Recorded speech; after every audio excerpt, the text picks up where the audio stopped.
Якунин или кто там, глава сейчас, министр, все сообщения. Вы что творите? Издеваетесь над народом, что ли? Хотите, чтобы такой беспредел постоянно творился?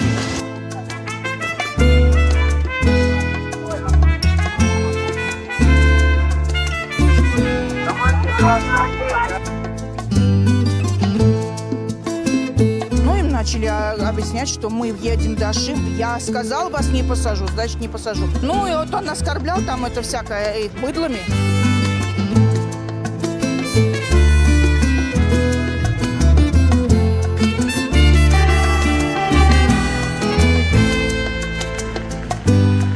Неразберих, можно как сказать. Но они же справедливо требуют то, что должно быть у нас. Это же не роскошь, это же необходимость. Не только нас касается ведь все ближайшие станции, не станции, полустанки, километры. Люди-то вообще остались без всего, без хлеба, без всего.